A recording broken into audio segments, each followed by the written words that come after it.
Sa ngalan ng Ama at ng Anak at ng Espiritu Santo. Amen. Sumainyo ang Panginoon. At sumainyo rin. Aminin natin ang ating mga kasalanan upang maging marapat tayong gumanap sa banal na pagdiriwang.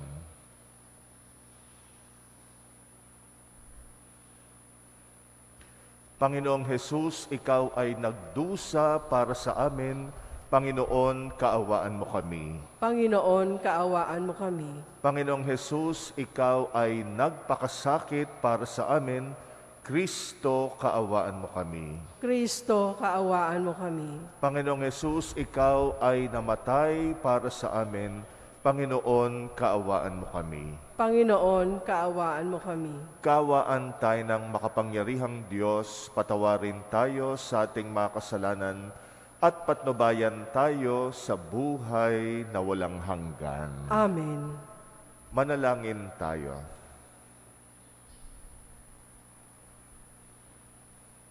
Ama naming makapangyarihan, gawin mong aming mapangatawanang sundin ang loob mo, upang sa pagdami namin at pagiging kalugod-lugod sa iyo, ang iyong sambayanan ay umunlad araw-araw. Sa pamagitan ng Jesucristo kasama ng Espiritu Santo, magpasawalang hanggan. Amen.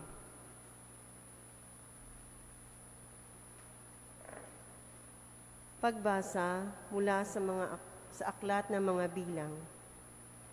Noong araw na iyon, mula sa bundok ng Hor, nagpatuloy ang mga Israelita patungong dagat ng mga tambo upang lihisan ang Edom. Dahil dito, nainip sila sa pasikot-sikot na paglalakbay na yaon. Nagreklamo sila kay Moises, "Inalis mo ba kami sa Ehipto para patayin sa ilang na ito? Wala kaming makain ni mainom. Sawa na kami sa walang kwentang pagkaing ito." Dahil dito, sila'y pinadalhan ng Panginoon ng makamandag na ahas, at sinumang matuka nito ay namamatay. Kaya lumapit sila kay Moises. Sinabi nila, "Nagkasala kami sa Panginoon at sa iyo. Idalangin mo sa kanyang paalisin ang mga ahas na ito." Dumalangin nga si Moises at ganito ang sagot sa kanya ng Panginoon. "Gumawa ka ng isang ahas na tanso. Ilagay mo yon sa dulo ng isang tikin, at sinumang natuklaw ng ahas na tumingin doon ay hindi mamamatay." Gayon nga ang ginawa ni Moises. Mula noon, lahat ng matuklaw ng ahas, ngunit tumingin sa ahas na tanso, ay hindi namamatay. Ang salita ng Diyos. Salamat sa Diyos. Dinggin mo aking dasal, pagsamo ko'y paunlakan. Dinggin mo ang aking dasal, pagsamo ko'y paunlakan. Dinggin mo, O Panginoon, ang aking dalangin. Lingapin mo ako sa aking pagdaing. O huwag ka sanang magkubli sa akin, lalo na sa panahong may dusa at hilahil. Pag ako'y tumawag, ako'y iyong dinggin. Sa sandaling iyo'y agad mong sagutin. Dinggin mo ang aking dasal, pagsamo ko'y paunlakan. Ang lahat ng bansa sa puon ay takot, maging mga hari sa buong sinukob. Kung iyong itayong muli ang Siyon, ikaw ay mahahayag doon, Panginoon. Daing ng mahirap ay iyong diringgin, di mo tatanggihan ang kanilang daing. Dinggin mo ang aking dasal, pagsamo ko'y paunlakan.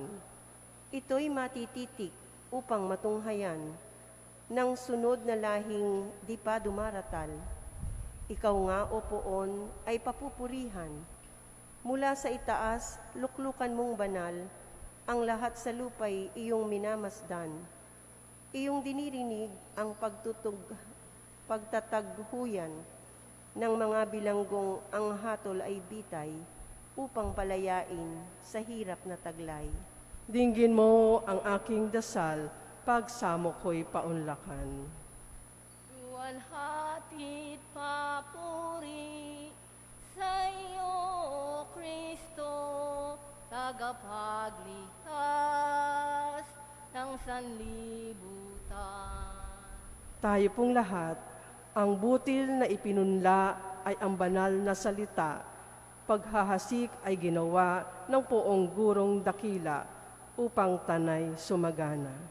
Luwalhati't papuri sa iyo, O Kristo, tagapagligtas ng sanlibutan. Sumainyo ang Panginoon. At sumainyo rin. Ang mabuting balita ng Panginoon ayon kay San Juan. Papuri sa iyo, Panginoon.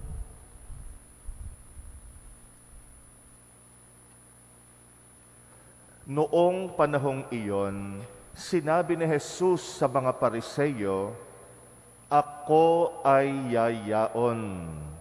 Hahanapin ninyo ako, ngunit mamamatay kayo sa inyong mga kasalanan. Hindi kayo makapupunta sa paroroonan ko." Sinabi ng mga Hudyo, magpapakamatay kaya siya? Kaya niya sinasabing, hindi kayo makapupunta sa paroroonan ko. Sumagot si Jesus, kayo'y taga-ibaba, ako ay taga-itaas. Kayo'y taga-sanlibutang ito, ako ay hindi. Kaya sinabi ko sa inyo, na mamamatay kayo sa inyong mga kasalanan.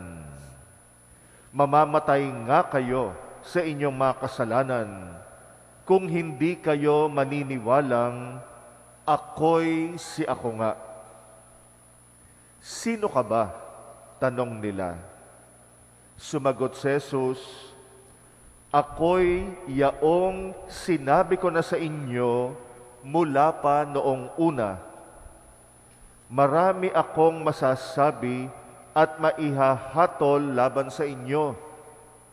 Ngunit totoo ang sinasabi ng nagsugo sa akin.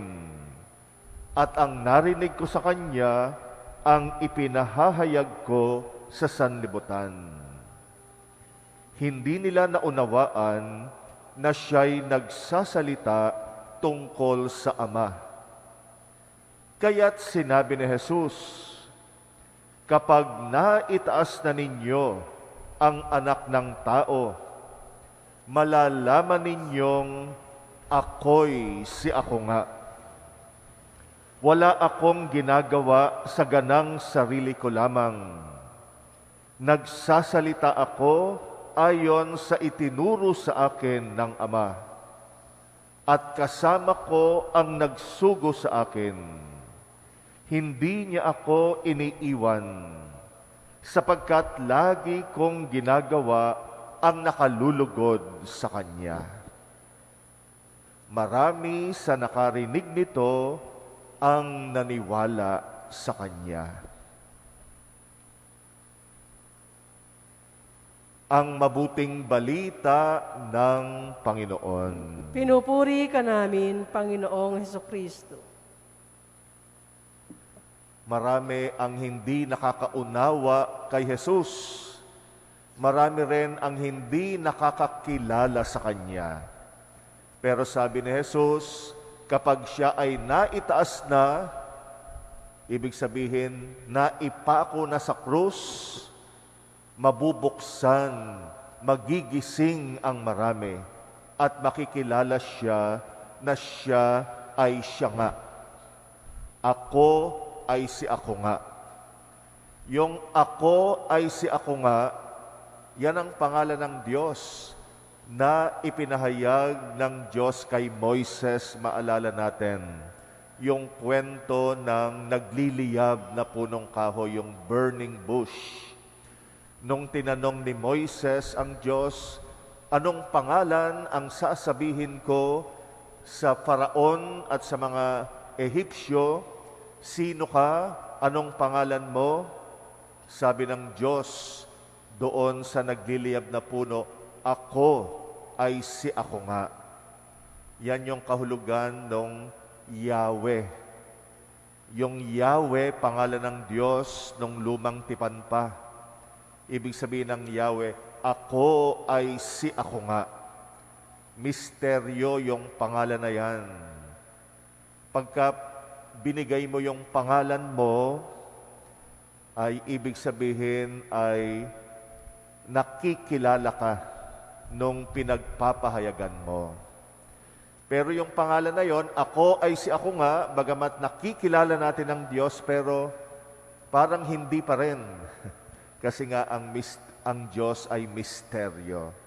Bagamat siya'y nagpapakilala at para bang pag nakilala natin siya, pag sinabi natin kilala ko na siya, parang nahahawakan mo na siya. Pero ang Diyos, bagamat nakikilala natin pero hindi pa rin natin siya mahahawakan ng buo. Dahil malaki ang Diyos kaysa sa pag-iisip natin. Kaya ako ay si ako nga. Sabi ni Jesus, pag naipako na ako sa krus, makikilala ninyo, ako ay si ako nga. Pinapahayag ni Jesus yung kanyang pagka-Diyos at ang kanyang pakikiisa sa Ama na Diyos.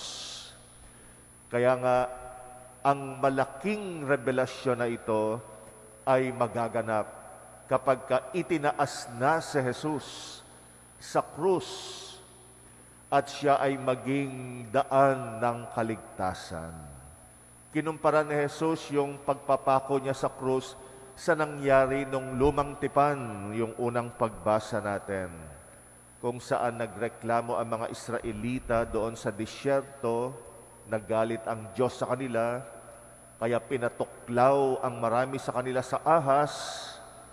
Nang humingi sila ng tulong kay Moises na iligtas sila sa kamatayan, inutusan ng Diyos si Moises na gumawa ng tansong imahen ng ahas, inalagay sa mataas na poste, at ang sabi ng Diyos, lahat ng titingala doon sa ahas na tanso, maliligtas sa kamatayan.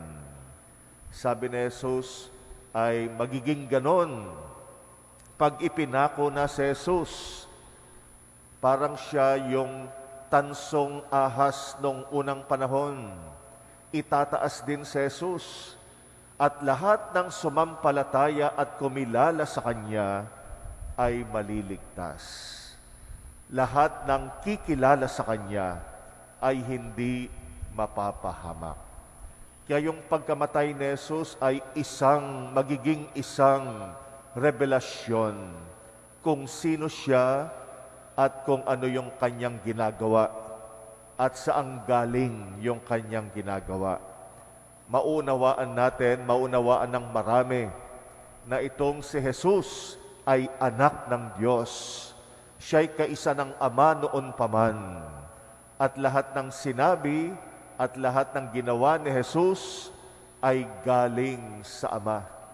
Ibig sabihin, nananahan kay Jesus ang pagka-Diyos. Lahat ng kung sino si Jesus, lahat ng kanyang ginawa ay gawain ng Diyos.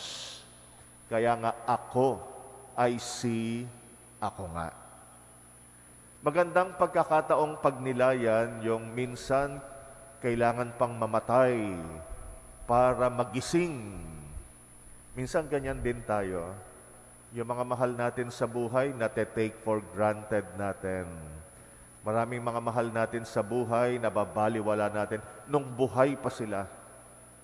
Tayo ay bulag sa mga pagmamalasakit na ginagawa nila. Marami sa atin binabaliwala yung pagmamahal ng mga taong nagmamahal sa atin nung buhay pa sila. Pero pag namatay sila, marami doon lang nagigising.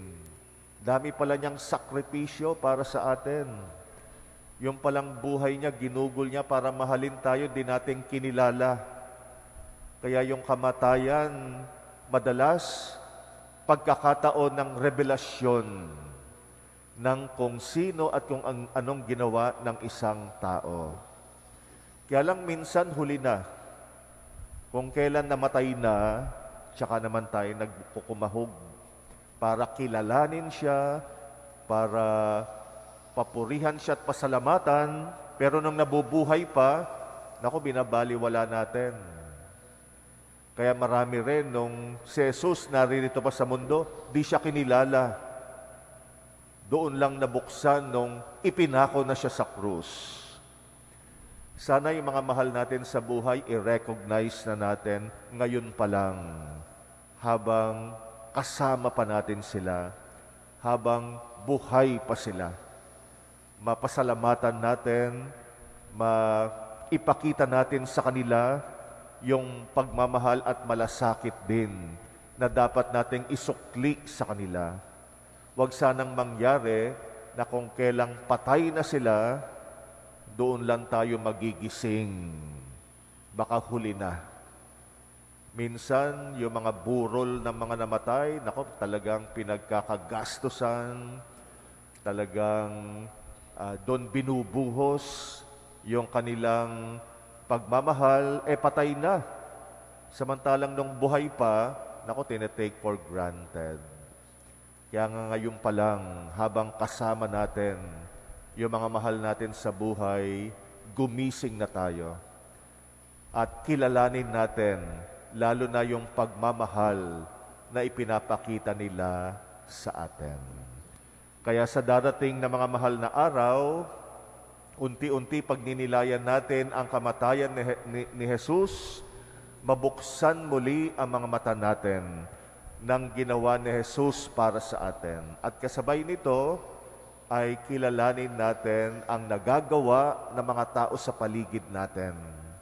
At nawa ay magising na tayo ngayon pa lang sa mga taong nagmamahal sa atin at mga taong dapat nating mahalin ngayon pa lang.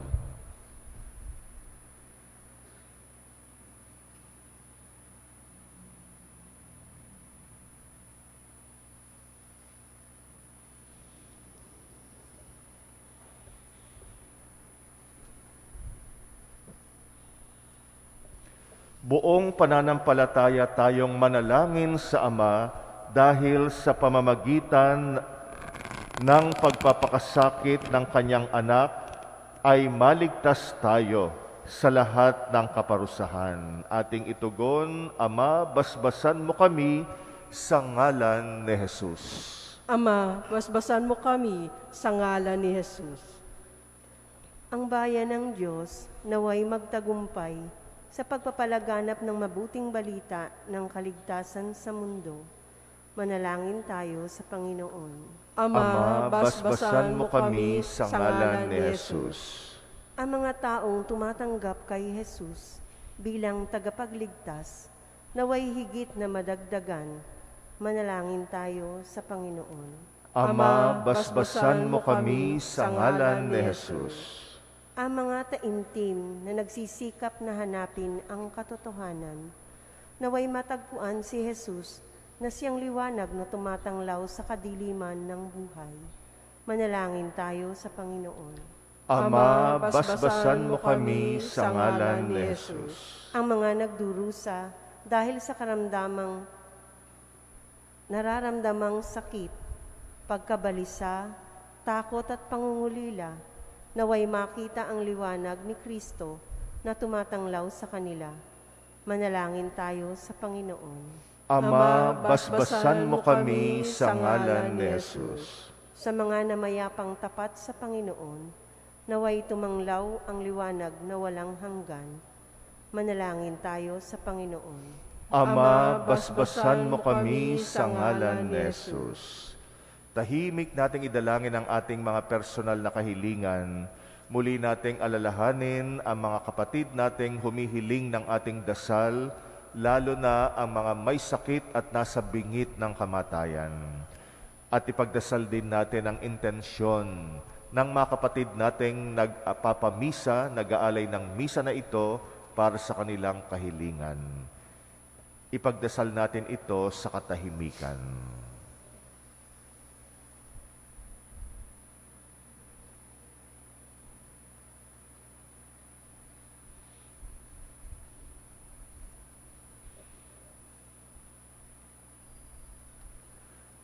Panginoon, tulungan mo kami upang lalo ka pa naming makilala at lalo na ang pagpapakasakit at pagdurusa na ginawa mo para sa aming kaligtasan. Gayon din naman, tulungan mo kaming kilalanin ang pagmamahal at mga sakripisyo ng mga taong nasa paligid namin, lalo yaong tunay na nagmamahal sa amin.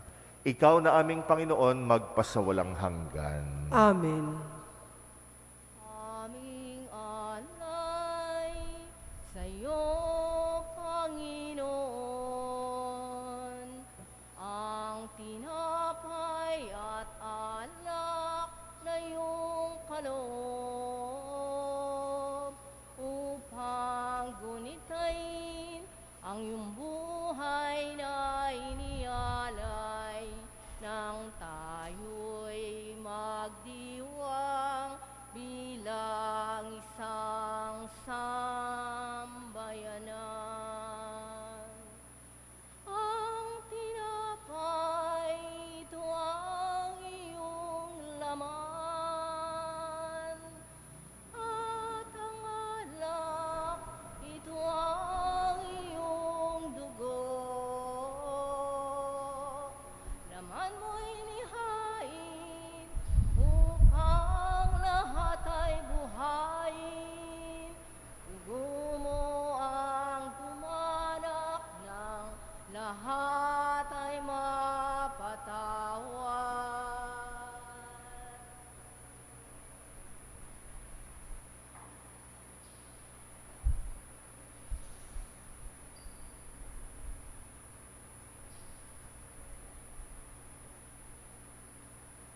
Manalangin kay mga kapatid upang ang paghahain natin kalugdan ng Diyos amang makapangyarihan. Tanggapin nawa ng Panginoon itong paghahain sa iyong mga kamay, sa kapurihan niya at karangalan, sa ating kapakinabangan at sa buong sambayanan niyang banal. Ama naming lumikha, sa paghahain namin ng mga alay upang ipagdiwang ang iyong banal na tipan, patawarin mo ang aming mga kasalanan at itaguyod mo ang lunggati ng aming kalooban. Sa pamagitan ng Jesucristo, kasama ng Espiritu Santo, magpasawalang hanggan. Amen. Sumainyo ang Panginoon. At sumainyo rin. Itaas sa Diyos ang inyong puso at diwa. Itinaas na namin sa Panginoon. Pasalamatan natin ang Panginoong ating Diyos. Marapat na siya ay pasalamatan. Ama naming makapangyarihan, tunay ngang marapat na ikay aming pasalamatan sa pamagitan ng Jesucristong aming Panginoon.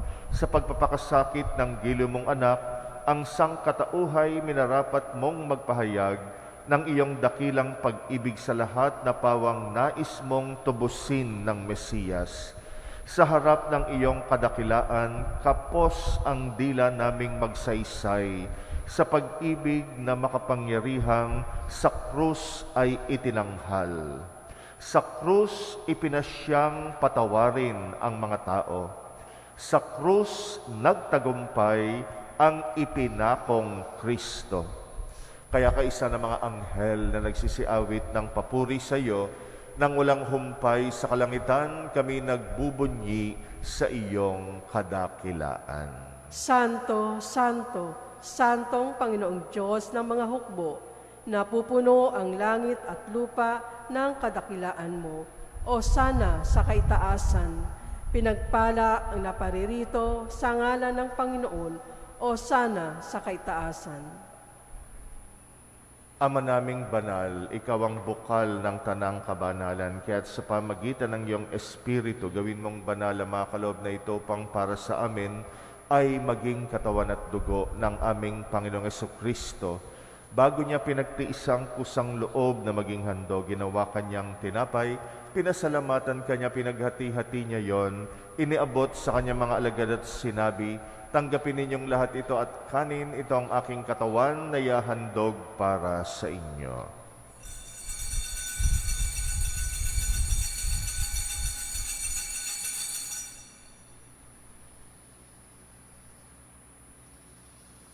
Gayun din naman nung matapos ang hapunan, hinawakan niya ang kalis, muli kanyang pinasalamatan. Iniabot niyang kalis sa kanyang mga alagad at sinabi, Tanggapin ninyong lahat ito at inumin. Ito ang kalis ng aking dugo, ng bagot walang hanggang tipan, ang aking dugo na ibubuhos para sa inyo at para sa lahat sa pagpapatawad ng mga kasalanan. Gawin ninyo ito sa pag-alala sa akin.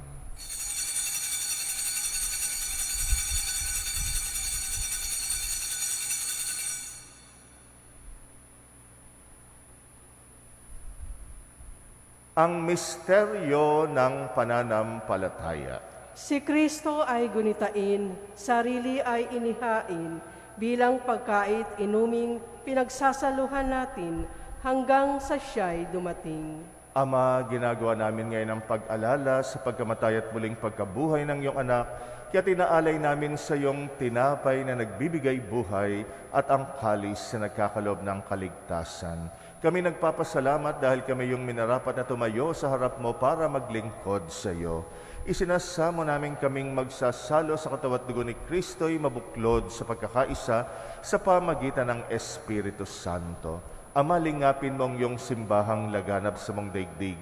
Puspusin mo kami sa pag-ibig kaysa ni Francisco na aming Papa at ni Jose na aming Obispo at ng Tanang Kaparian. Alalahanin mo rin ang mga kapatid naming nahimlay na may pag-asang sila'y muling mabubuhay, gayon din ang lahat ng mga pumanaw. Kawaan mo sila't patuloyin sa iyong kaliwanagan. Kawaan mo at pagindapatin kaming lahat makasalo sa iyong buhay na walang wakas. Kaysa ng mahal na Birheng Maria na ina ng Diyos, ng kabiyak ng puso niyang si San Jose, kaysa ng mga apostol at ang lahat ng mga banal na namuhay dito sa daigdig ng kalugod-lugod sa iyo, may pagdiwang nawa namin ang pagpupuri sa ikrarangal mo sa pamagitan ng iyong anak na aming Panginoong Hesukristo. Sa pamamagitan ni Kristo, kasama niya at sa Kanya ang lahat ng parangal at papuri ay sa iyo, Diyos Amang makapangyarihan kasama ng Espiritu Santo, magpasawalang hanggan. Amen. Amen. Amen. Manalangin tayo sa ating Ama sa Langit, alinsunod sa turo sa atin ng Panginoong Hesus. Ama namin, sumasalangit ka, Sambahin ang ngalan mo, mapasa amin ang kaharian mo, sundin ang loob mo, dito sa lupa para ng sa langit. Bigyan mo kami ngayon ng aming kakanin sa araw-araw. At patawarin mo kami sa aming mga sala, para ng pagpapatawad namin sa nagkakasala sa amin. At wag mo kaming ipahintulot sa tukso, at iadya mo kami sa lahat ng masama. Hinihiling namin kami yadya sa lahat ng masama, pagkalooban ng kapayapaan araw-araw, iligtas sa kasalanan, ilayo sa lahat ng kapahamakan, samantalang aming pinananabikan ang dakilang araw ng pagpapahayag ng tagapagligtas naming si Jesucristo. Sapagkat iyo ang kaharian at ang kapangyarihan at ang kapurihan magpakailanman. Amen. Panginoong Jesucristo, sinabi mo sa iyong mga apostol, Kapayapaan ang iniiwan ko sa inyo, ang aking kapayapaan ang binibigay ko sa inyo. Tunghayan mo ang aming pananampalataya, huwag ang aming pagkakasala. Pagkalooban mo kami ng kapayapaan at pagkakaisa ayon sa iyong kalooban, kasama ng Espiritu Santo, magpasawalang hanggan. Amen. Ang kapayapaan ng Panginoon ay laging sumainyo. At sumainyo rin. Magbigayan kayo ng kapayapaan sa isa't isa. Peace be with you.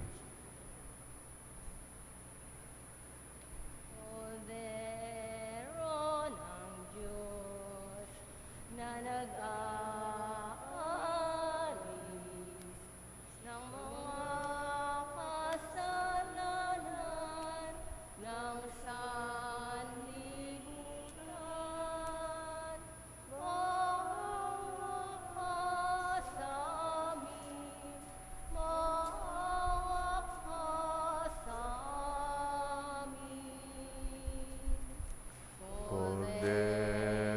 Kordero ng Diyos na nag-aalis ng mga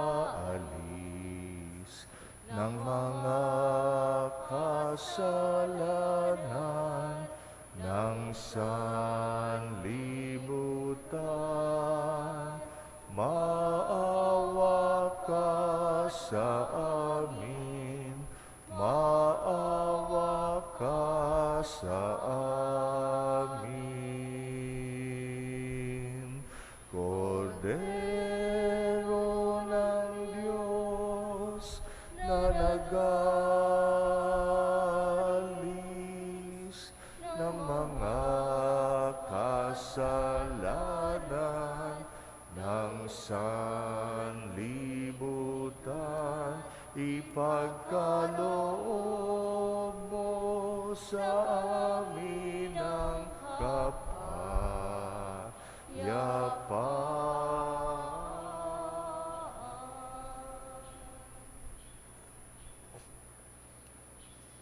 Narito ang kordero ng Diyos na nag-aalis ng mga kasalanan ng sanlibutan, mapalad ang mga inaanyayahan sa kanyang piging.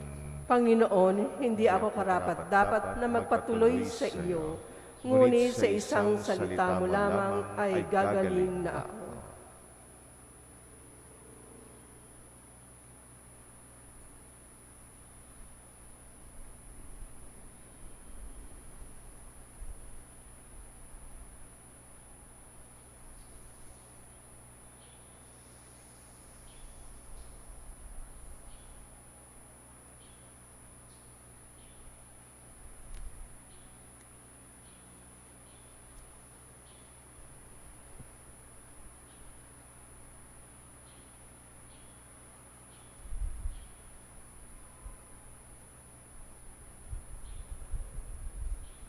Ang katawan ni Kristo, Amen.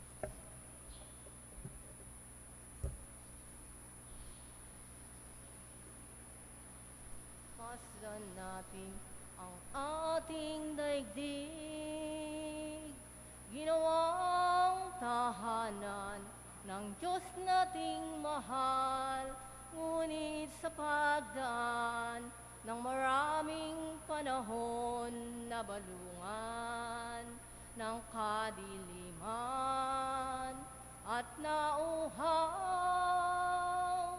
sa pagmamahal, damhin natin ang kalooban, ginawang himlayan ng Diyos nating mahal, ngunit sa pagsapit ng sigwa at tag-init sa ating buhay, nawala ng malay at nanlamig sa pag-ibig. Liwanagan mo, Jesus, ang aming buhay. Yakapin mo ang iyong bayan, sa'yo'y naghahanap ang matalinghagang ilaw mo't pagmamahal. Pumapawi ng karimlan, liwanagan mo, Jesus, ang aming buhay. Ipakita mo ang iyong mukha at kami maliligtas, kapayapaan at dangalis sinag mo, at maninibago ang wangis ng iyong mundo.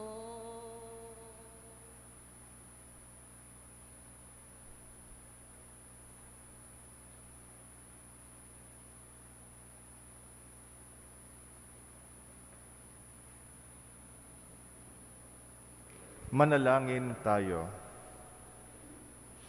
Ama naming mapagmahal, kaming pinadulog mo sa banal na paikinabang, ay marapatin mo na laging makasalo sa iyong mga bigay.